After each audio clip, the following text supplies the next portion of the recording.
11e station, Jésus est fixé à la croix et élevé de terre.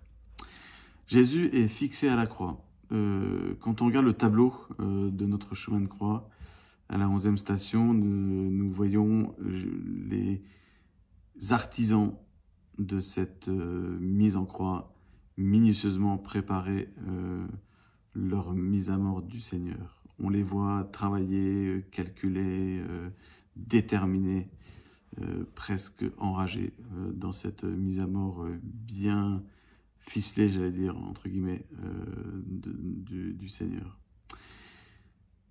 Peut-être ça nous fait penser justement à des situations qu'on a vécues nous-mêmes, où on a l'impression que le mal s'acharne, on a l'impression que des personnes ne lâchent rien et veulent aller jusqu'au bout d'une mise à mort programmée.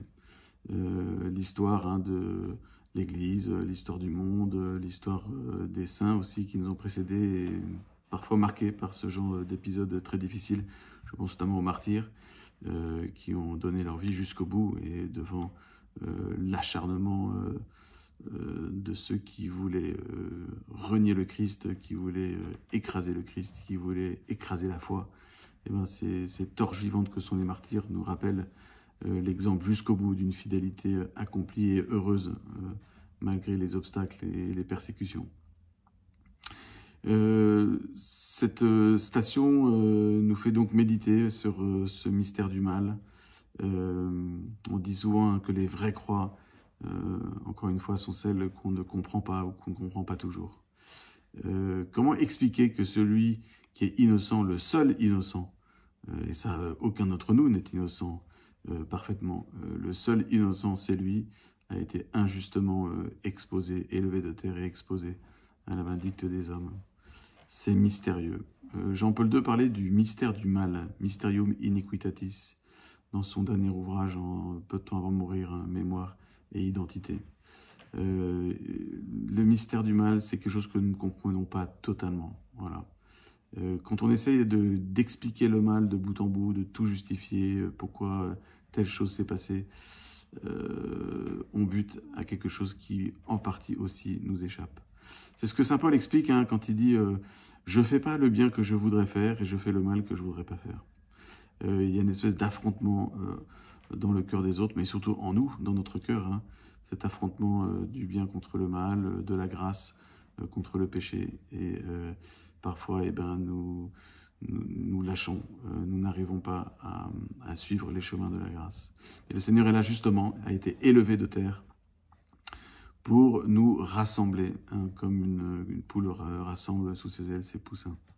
C'est comme ça que le Christ s'y est pris, en se laissant exposer, sans s'imposer, et par ses bras étendus, de nous rassembler sous le manteau de sa grâce et de sa miséricorde.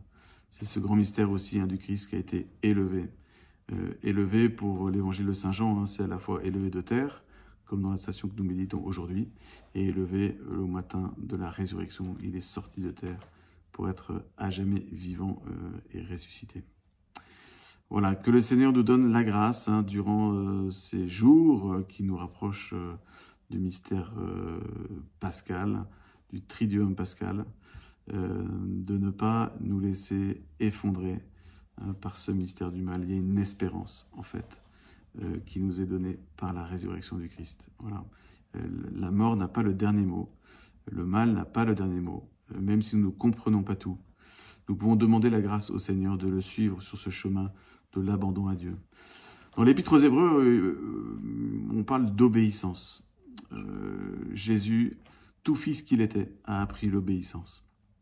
En se laissant, en s'abandonnant, il a appris l'obéissance, lui qui est innocent et complètement abandonné à son Père.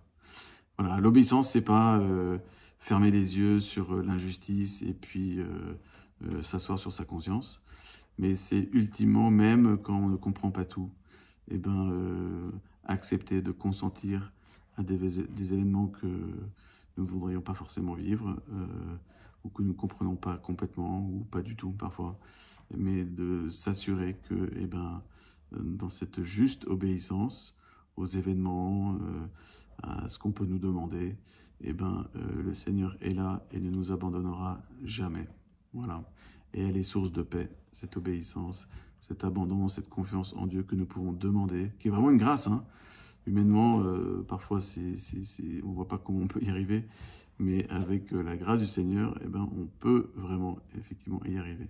Et encore une fois, et Jésus lui-même en particulier, et puis de façon plus générale, les saints nous montrent ce chemin d'un joyeux abandon, d'une joyeuse confiance.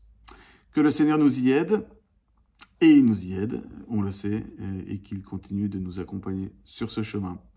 À très bientôt et bon carême.